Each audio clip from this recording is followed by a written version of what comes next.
What if everything you thought you knew about addiction was wrong? What if addiction isn't just about willpower or biology, but something deeper? Johann Hari's perspective on addiction as a symptom of disconnection offers a profoundly human way of understanding a problem that is too often reduced to biology or moral judgment. When we view addiction through this lens, we see that it's not merely about the substances people use or the behaviors they repeat, but about what those substances and behaviors are attempting to replace. In this exploration, we'll dive into two groundbreaking perspectives: Johann Hari's Lost Connections, which reveals how disconnection from society fuels addiction, and Marc Lewis's The Biology of Desire, which unravels the brain's role in this struggle. At its heart, addiction is a search for relief, for meaning, and for connection in a world where those things often feel out of reach. The experience of disconnection can be painfully subtle. It's not always dramatic isolation that leads to addiction. Sometimes it's the quieter forms of alienation, a sense of being misunderstood, undervalued, or invisible. Picture a parent who works tirelessly to support their family, but feels unappreciated at home. Or a young person scrolling endlessly through social media, seeing curated lives that make them feel small and inadequate. For these individuals, substances like alcohol, drugs, or even compulsive behaviors like gaming or gambling can become a way to numb the ache or fill the emptiness. Hari's work draws attention to the environments in which addiction flourishes. He argues that societies with strong community ties, accessible social services, and meaningful opportunities for work and belonging are far less likely to see widespread addiction. Take the example of Portugal, which decriminalized drug use and redirected resources toward rehabilitation, education, and employment opportunities. By treating addiction as a social issue rather than a criminal one, Portugal saw a dramatic reduction in both drug use and overdose deaths. This success story highlights Hari's belief that building connections, both personal and societal, is the key to reducing addiction. Hari's insights also remind us that the solutions to addiction are not quick fixes. Rebuilding connection takes time and requires a shift in how we think about community, work, and relationships. For example, consider how workplaces often emphasize productivity over employee well-being, leaving workers burnt out and disconnected. By fostering environments where people feel valued and supported, we can create spaces that protect against the kind of disconnection that fuels addiction. Education is another area where the power of connection can make a difference. Imagine schools that prioritize emotional learning alongside academics, teaching children how to build strong relationships and cope with life's challenges. These skills not only help individuals avoid addiction, but also create communities that are more compassionate and resilient. The modern world presents unique challenges to connection. Technology, for instance, offers an ironic paradox. While it connects us in ways previously unimaginable, it often leaves us feeling lonelier than ever. Social media, with its endless stream of curated lives, can make us feel more isolated, not less. Hari's work urges us to critically examine these dynamics and find ways to use technology to foster genuine connection rather than exacerbate disconnection. In this view, addiction is not just an individual struggle. It's a reflection of societal issues that require collective action. Hari's call to focus on connection challenges us to rethink how we structure our lives, our relationships, and even our policies. It's a reminder that addiction is not simply about weakness or failure. It's about a deep human need that has gone unmet. Ultimately, Hari's work inspires hope. By addressing the root causes of disconnection, we can create a world where fewer people feel the need to escape through addiction. This vision is not only about healing individuals, but also about transforming the societies that shape them, proving that connection truly is the antidote to addiction. Marc Lewis's exploration of addiction in The Biology of Desire offers a compelling view of the brain's role in fostering and sustaining addictive behaviors.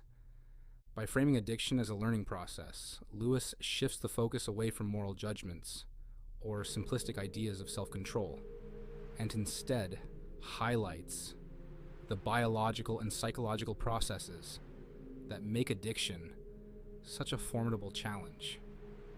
At the heart of addiction is the brain's reward system, a finely tuned mechanism designed to prioritize behaviors essential for survival, like eating, social bonding, or reproduction. This system, governed in part by dopamine, drives us to repeat actions that feel good or satisfy a need. Normally, this system works to reinforce adaptive behaviors, such as eating nutritious food or engaging in meaningful relationships. However, when substances or certain behaviors enter the equation, they flood the brain with dopamine in amounts far beyond what natural rewards can produce. Imagine a person discovering the relief of drinking alcohol after a stressful day. The first drink might bring a soothing sense of calm as the brain floods with dopamine. Over time, as the brain becomes accustomed to this artificial reward, natural sources of pleasure, like a walk in the park or a conversation with a friend, start to feel less satisfying. The individual begins to rely on alcohol not just for pleasure, but to feel normal. This shift is what Lewis refers to as the hijacking of the brain's reward system. Lewis emphasizes that addiction isn't merely about the pursuit of pleasure, it's about the brain adapting to new patterns. The concept of neuroplasticity, the brain's ability to change and rewire itself in response to experience, is central to his argument.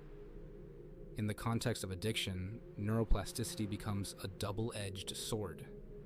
It allows the brain to learn and adapt, but it also means that the repetitive use of substances or engagement in addictive behaviors deeply ingrains those patterns, making them harder to undo.